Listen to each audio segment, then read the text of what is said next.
Hi everyone, so today we're going to do an arm workout that really works on strength as well as stretch, and we'll incorporate some lower body stuff into that. Now I have a pair of 1 kilogram weights. You can literally use anything, and if you do this video more than once, I highly recommend varying what you put in your hand. Tins of beans are great because you work more on your grip strength with those. Bottles of water, milk cartons full of water, those are great because as the fluid moves around, the muscles have to adapt to the change in weight. So don't feel like you have to have hand weights. It's probably almost better if you don't. Okay, so we're going to start lying on your back to begin with your knees bent, a comfortable distance away from you. And because we're not going to do much movement for the spine itself, although we will be working a lot of your back muscles, just start by rolling your pelvis backward and forward. And don't set any parameters for yourself right now. Just give me the biggest, most comfortable range of motion that you can. And start to notice as your lower back flattens and arches, does your rib cage respond to that? Do you feel that also coming into the floor and away from the floor? If you think about your neck, the shape of your neck is very similar to the shape of your low back curve, and it has a similar ability to flex and extend. Can you pick up any sense of change in your neck? And then do you feel the back of your head moving up and down the floor? And if the answer is no, you might want to pause the video right now and just play with this movement. It might be that you just want to play with your breath. So remember, an exhale as you flatten in the floor and an inhale as you arch away. And then allow all of that to release. From here, bring both arms up toward the ceiling and turn them so that your palms are facing towards you. I want you to play with bringing your elbows to touch and separating them, bringing them to touch and separating them. And I'm just going to flip head on to the camera so that if it's not obvious, hopefully you guys will get a view here. So this is all I'm doing, is coming in, coming away. Now, I say this is all I'm doing. When I teach this in a general class, there are many variations that I see around the room. So some of you may find that the elbows won't come into touch, and there's no magic bullet for that. You just want to start practicing this movement and see if we can get some freedom in your shoulder blades. A lot of people want to do this and join the baby fingers. I want you to not get hooked into that and really make it about joining your elbows together. You might find keeping the little fingers away from each other actually makes the movement harder. So I'm hoping now you know whether you can join the elbows, and if not, what the general space is between your elbows. So play now with sending the arms towards the ceiling as if they were going to straighten and allow them to bend. Throughout this, the elbows do not separate away from each other, or if you have a space between the elbows, that doesn't increase. And it can be really handy if you have something light nearby that you can put between your elbows so they have something to hold on to. That can be super helpful. And I get asked all the time, how much should you be able to straighten your arms? Well, there's no real right answer to that because the makeup of our shoulders and arms are different, and the injury history we all have is different. But you do want to eventually be able to get your elbows to join without having to do a massive bend at the elbows. Now, this time, as you straighten toward the ceiling, pause there. Now start to bring your arms towards your head and away. Now, this is where I want you to watch the screen very carefully. This is not the movement I'm looking for, where your elbows bend to let your arms come up. Once you've decided your version of straight, nothing changes. See how I don't change the shape of my elbows? And I want you to play with that a few times. Check in. Are you lifting the back of your rib cage to take your arms overhead? Don't shove your ribs in the floor. Grab a pillow and let your head, neck and shoulders take a break. Okay, now the next time the arms come forward, hold there. Let your arms open out to the side like a letter T and see if you can land your thumbs onto the floor. Okay, so the arms go out, thumbs land down and come up. I'll maybe just do one arm a little bit short for space here. So hopefully you can see how when my thumb lands, the palm of my hand is facing this way to the head end of the mat. You guys want to do both arms at the same time. Then start to notice, do both thumbs land at exactly the same moment? Or is there one that's really fast off the start line?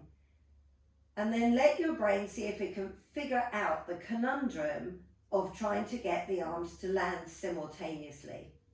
Now, the next time your thumb tips touch down on the floor, so you're on the thumbnail or the end of your thumb, or you're as darn close to that as you can give me, keep your thumb on the floor as you allow your arm to move up towards the head of the mat and back and down. Okay, so the command is relatively simple. You're making snow angels with your arms. However, some of the things I commonly see, as the arms go up, so do the ribs. Because if you arch your ribs off the floor, that arm will go forever, but it tells you nothing about what's happening in your shoulder joint. Commonly, as the arm gets higher, I also see the elbows start to bend or the palm of the hand start to turn down toward the floor. So I really want you to identify what is your true, honest upward range of motion. Now, between where we started, somewhere out in line with your shoulder, and your highest point is roughly a middle ground. Can you go to it? And know that this is a movable feast. You can go higher or lower if you need to. Your arms are going to lift 1 inch up and 1 inch down. This is a teeny tiny motion, and I don't want you to rush it. If it starts becoming this, where you're bouncing the arm up and down, potentially there's some very tight tissue in there, and your way of overriding that is to use speed and momentum to get the arm up. Slow it down. All right, now let your arms release completely and wrap them around you, hugging in towards your shoulder blades. Now, if you can come over the front of the body and around to the shoulder blades, great. If you're blessed with a chest, feel free to come over the top of the shoulders instead.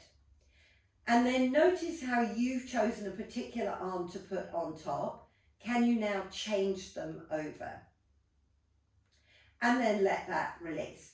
So we're going to repeat that sequence with your weights. So I want you to grab whatever it is you're using, bring your arms to the ceiling, palms face towards each other. Put a small bend in your elbows until you can join them, or until you find the space that you need to get them as close as possible. Then remember, keep your elbows joined or the space the same, and see how close to straight can you bring your arms. Check out your wrist. Please don't do this and back bend at the wrist.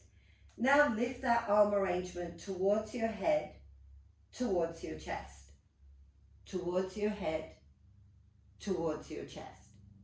And now you're checking for me, ribs are not joining in, you're not gritting your teeth, there's no breath holding going on. Last two. It does seem ridiculously tough for what looks like a very simple movement. Okay, now the next time you come forward, hold there. Now you're going to open your arms to the side, taking one end of the weight down to the floor, and then bring them back to join. So now that you have this slightly more weighted object in your hand, I want you to notice, is it really apparent to you now that one end gets to the floor quicker than the other? No, that's not right, is it? One side gets to the floor quicker than the other. And then listen to the noise that they're making as they come down. Is there one that lands harder than the other? And oftentimes then, as soon as you say that, people will start to really slow down just as they get to the floor. But I don't really want you to do that. Like, it's kind of good for a few reps to do that and think about it.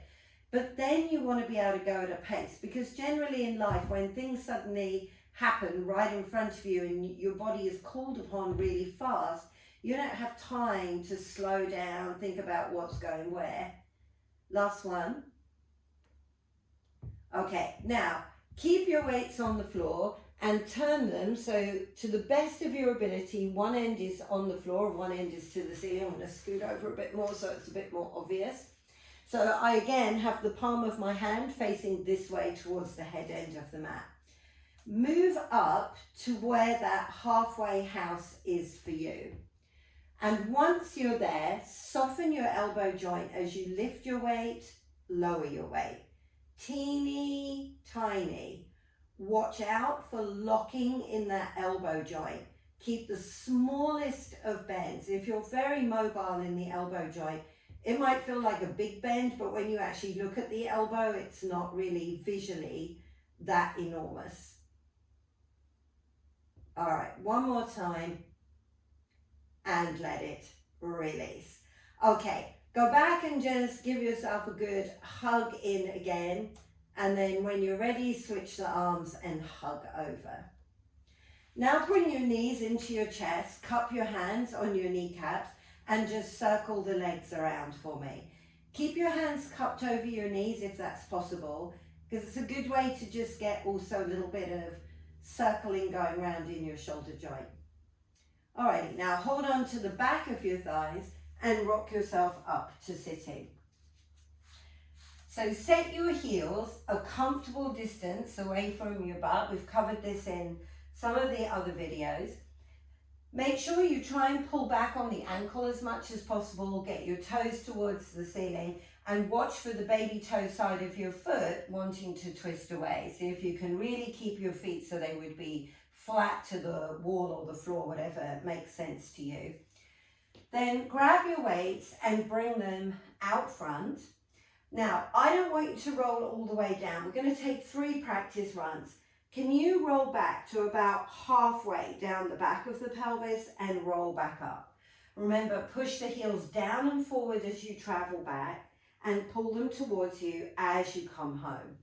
I want you to make this small enough that your feet don't start doing this and pointing forward, your knees don't start straightening out. And the next time you're back there, hold there. Now let your right arm open to the side and come home. Open to the side and come home. Now your goal is to keep your gaze straight ahead, the center of your chest straight ahead. Hold there, other side, open and close. Open and close. Last 3. Are you breathing right now? Are your shoulders dropping down away from your ears? Last one. And roll back up. Good. Okay. One other option. So come forward with your arms. Heels push down and forward to roll back. Stay there. One arm raises, lowers. Other arm lowers. Gaze stays straight ahead and lower. Lift and lower. One more on each arm. And roll forward. Set your weights down, slide your legs to straight. Interlace your fingers behind your back and bow your head forward to your knees. Reach your arms down and back as if you're going to touch the mat behind you, and then let that release. Can you keep your arms going in and out of that reach down and release? And play with really allowing your head and your neck to soften and hang as much as possible. Now, the next time you reach down, start to bring your arms upward. Pause there.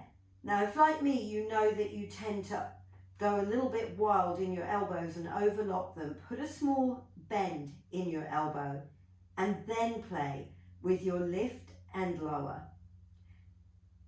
So you're going up and down, but because I want this motion in the shoulder joint, and not in your elbow is why you may have to pay attention to keeping the elbow soft.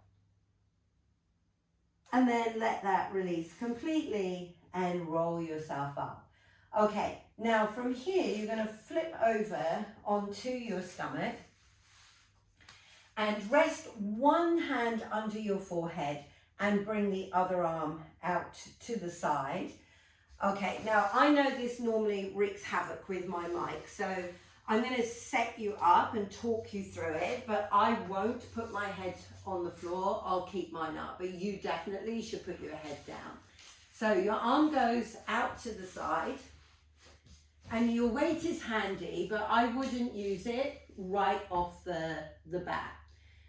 So again, we've talked many times, when you're lying on your stomach, particularly if you're someone that walks through life pushing the ribs forward, your tendency is going to be to collapse in your lower back. So can you take your tailbone, tuck it under, and lengthen out your lower back? Make sure the legs hip width apart and your head resting comfortably on your hand. Now, when I refer to your shoulder, I'm talking about the top of the shoulder where somebody might pat you on the shoulder.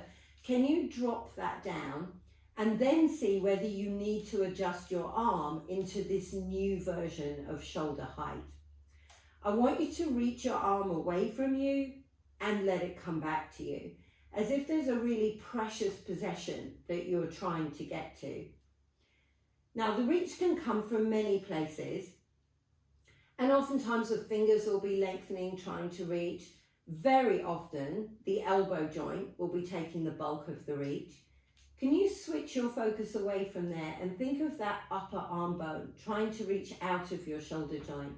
If you've ever watched a ballerina extend her arms, they have this amazing quality of being able to really take their shoulder blade and almost move it away from the spine and extend all of that soft tissue out. Now, the next time you have the reach, pause there.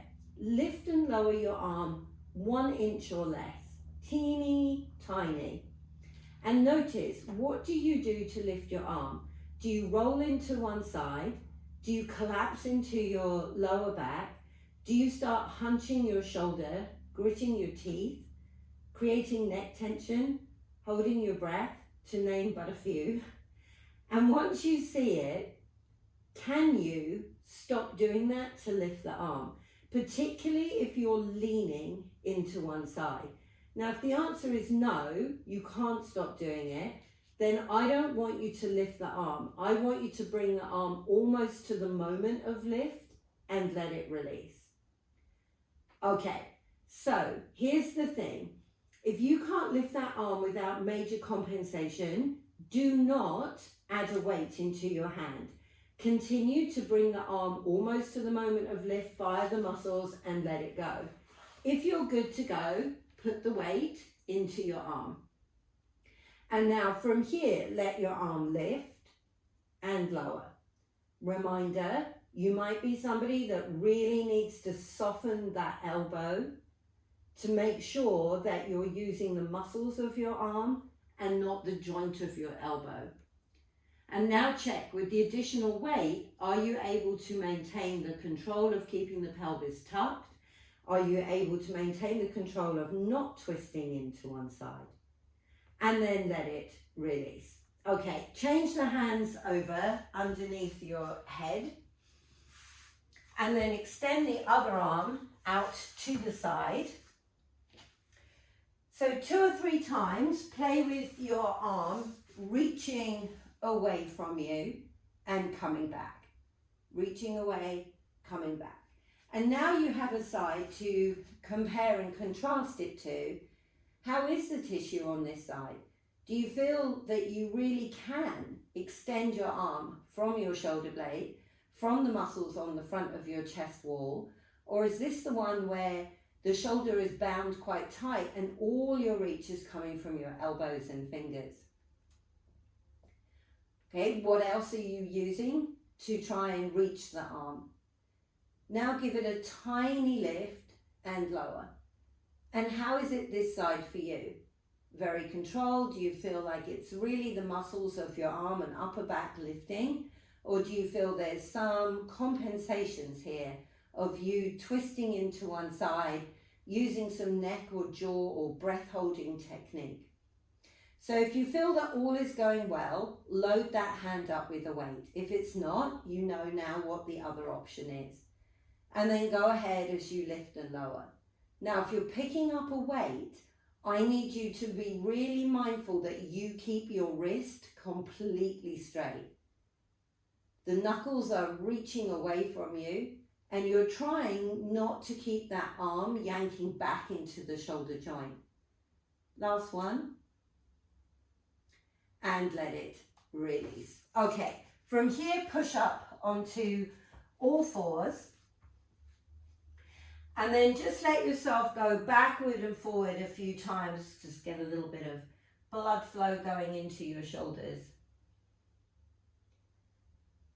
All right, and then pause there. Grab your weights for me and come on up onto your knees. Now take your right leg and step that forward in front of you. You know your alignment points here, I hope you do. So on the front knee, drop your bum cheek down, tuck your tail under, 90-degree angle. From here, I want you to bring your right arm up in front, palm facing in, open your arm to the side and bring it home. To the side and bring it home.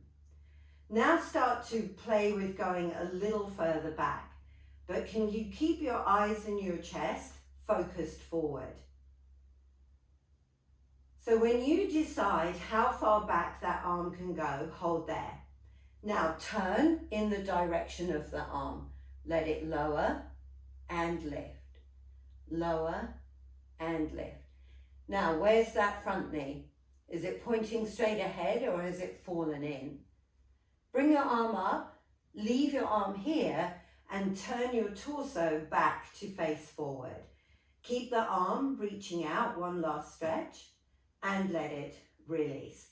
Change the legs over, left leg comes forward. Bring that left arm home. And then let it come out to the side and back in.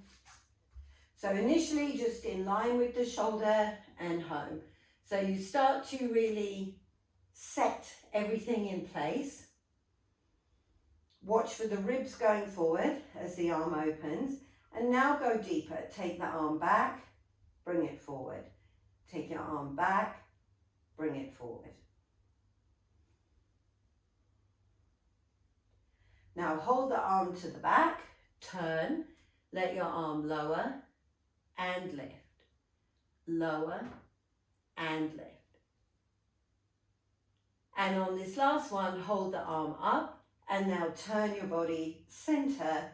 Pause there, outreach your arm, bring it back and let it release. Okay, last thing. Take your left leg back and bring your right leg forward. Now, I would give yourself a bit of cheek room and just let that right leg or right ankle go a tiny bit forward of your knee. On the back leg, tuck the toes under. Then I want you to drop the tail down and under, find that opening in the back thigh. Now, as you push up, we're almost going to go halfway between the floor and a full-on lunge. So it will look something like this. Now, this is my tighter hip. So I'm going to jump the leg in just a little to be able to really drop that heel down and to be able to bring my shoulders back over my pelvis instead of being pitched forward. So you can jump the leg in as much as you need to. Once you're here, both arms come forward and turn the palms to face the ceiling. As you sweep one arm back, turn it so that palm faces up. And now change them over. And once you get the rhythm of this backward and forward with a little rotation as you go through the shoulder joint, start to get quicker and quicker. So you challenge your balance in this position. Keep that back knee dropping toward the floor, tail tucked under. Last one. And let it release. Now take the back leg, step it to the front leg, bring your chin on your chest, roll forward and down, and let your arms hang, let your head hang. And then just make little circles with your arms here, teeny tiny. All right, now rewind yourself up. Step the other leg back. It's my right leg for me. Hopefully it is for you. And then drop that knee down. So look for making this vertical from your shoulder to your hip, being able to drop the tailbone under and open the back thigh. Both arms come forward, palms face up. One goes back as the palm turns to face up, and then you switch and switch and switch and switch and switch and switch and switch. And then see if you can find your own rhythmic swing. One more each way.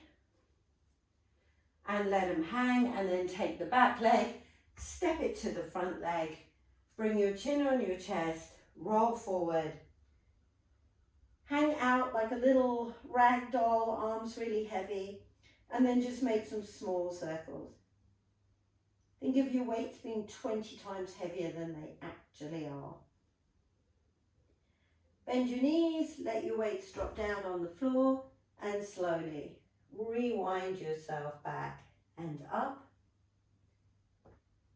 Oh, I enjoyed that. I hope you did too. And I'll see you on the mat again soon. Hi, I hope you enjoyed working out with me. If you enjoyed this video, please click the thumbs up button just below and comment in the comment section to let me know what you enjoyed about it. I read all of the comments and I do my best to reply. If you really enjoyed working out with me, click the subscribe button. That way you'll be notified every single time I post new content up on here. I look forward to working out with you again soon.